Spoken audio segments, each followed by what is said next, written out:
Today's video, as we approach yet another reset, which will be quite a big reset, as we will see soon, is a video about balancing. And because we want to stay balanced, we are gonna be hitting both Mythic Plus and the Raid, since we are getting balancing on both sides of PvE for today.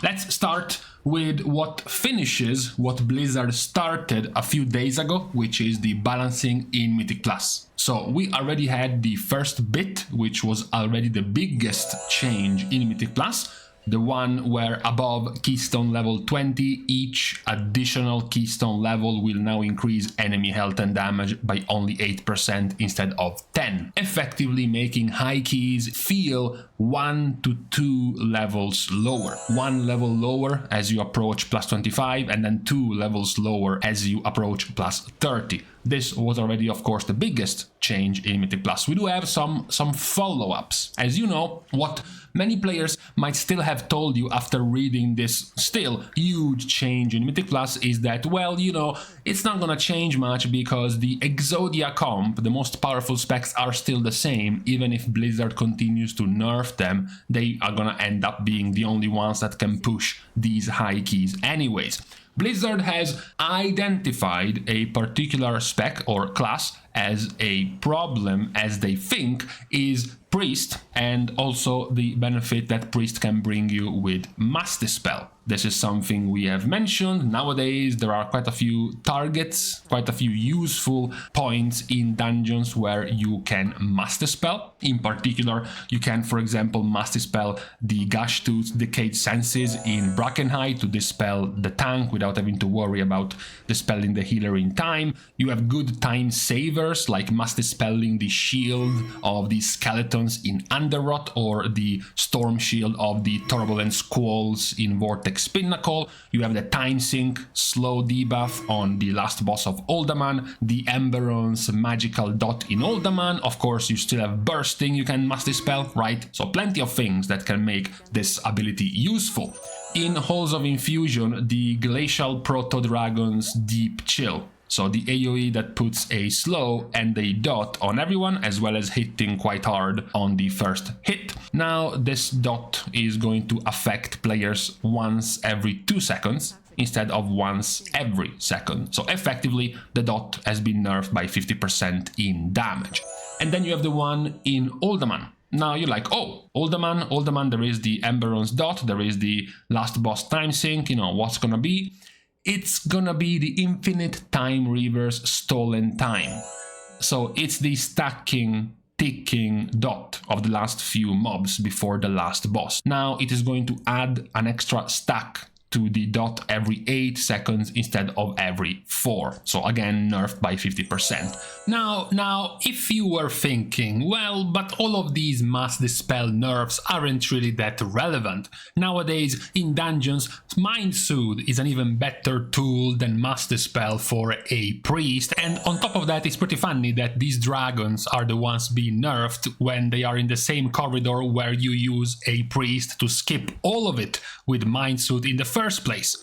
Well, we have also gotten a further change from Blizzard, which will hurt much more than these nerfs to the importance of Mass Dispel, which is, going forward, the creatures that detect stealth and invisibility will be immune to the effects of Mind Soothe. They will now return an immune message but should not put the priest into combat. Now, with this, Blizzard is trying to turn Mind Soothe usable on the same level as basically Shroud is. If you can skip something with Shroud, basically now you can still skip it with Mind Soothe, but if you couldn't before, now you can with Mind Soothe. For example, just to name one, the bridge skip after the second boss of Brackenhide Hollow, which is currently possible with Mind Soothe, but not with stealth, because the patrol detects stealth. Now it's basically impossible, because jumping past it would still get you close enough to the mob to pull aggro, for example. This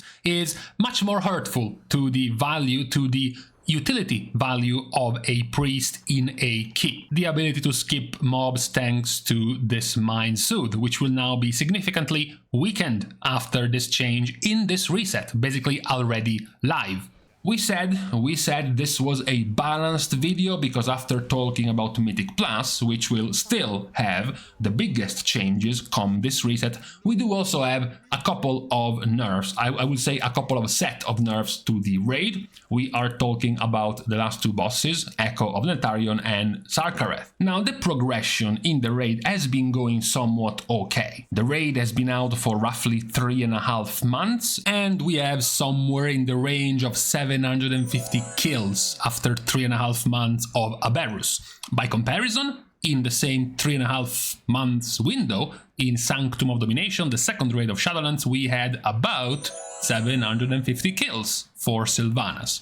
So we are going more or less on par in terms of progression pace in these two raids. Blizzard still wants to make this slightly faster by nerfing the last two bosses, which are also arguably the two hardest ones, especially after the nerfs to the meme that was Zaskarn for quite a while. The nerfs to Neltharion are that, first of all, now it's just gonna be faster to kill it because it has 5% less HP in Mythic difficulty, as well as 5% less HP to the add that spawns in Phase 2, as well as a pretty big help in Phase 3 by having Ebon Destruction, the stacking dot in Phase 3 that hits like a truck, nerfed by 10%. In damage, only the periodic damage, not the big hit that happens when you're hiding in the portals, as well as the damage of Shatter, basically the biggest source of damage in P1, the ticking damage from breaking the walls, that also gets nerfed by 10%. So,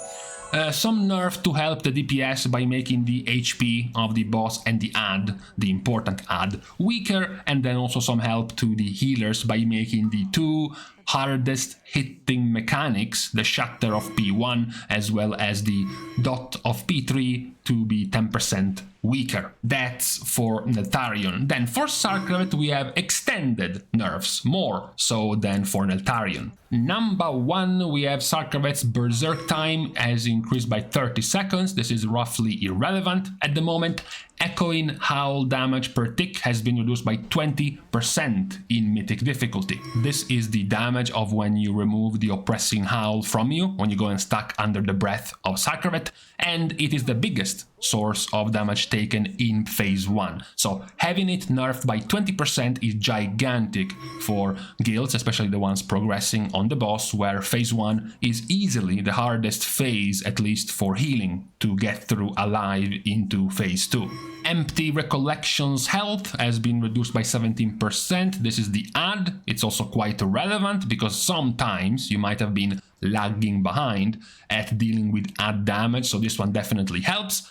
Blasting Scream cast time has been increased by 25%, so, help with timing your interrupts on the adds. Of these nerfs, besides the quality of life change with dealing with the adds, the most important one is, of course, the 20% nerf to Echoing Howl. This will definitely make healing much easier in P1, perhaps also help, farming guilds, perhaps scale down to 3 healing more easily after this nerf. I would say at this point it is a welcome change, as we had gone at this point quite a few weeks where Blizzard somewhat forgot, perhaps, some further tuning into the raid. Remember that in this tier, most players basically got to 445 item level by 2 or 3 weeks into the tier. So it's not like previous tiers where every week that goes by you get stronger and stronger, so the bosses become weaker and weaker. In this tier, we kind of got almost the strongest we could before the first month even ended. So 3.5 months into the tier, it's not that the bosses got any weaker, because we got more loot, right? So Blizzard had to help some of the bosses' difficulty by nerfing them, since we are not really catching up to them with gear at this point.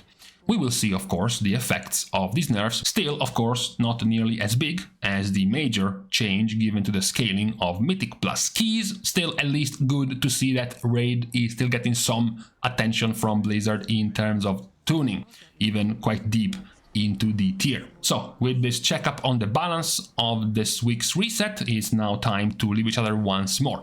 We are thanking, of course, as usual, all of the Patreon supporters for the contribution and the help to the growth of the channel, which, as usual, can still be given completely for free by liking and commenting down below on this very video, as well as subscribing to the channel itself. So, with these pointless things out of the way, thank you guys again for watching. See you guys tomorrow, and in the meantime... Oh, I was about to lose my voice and have it crack midway through my ending. we made it through. We made it through.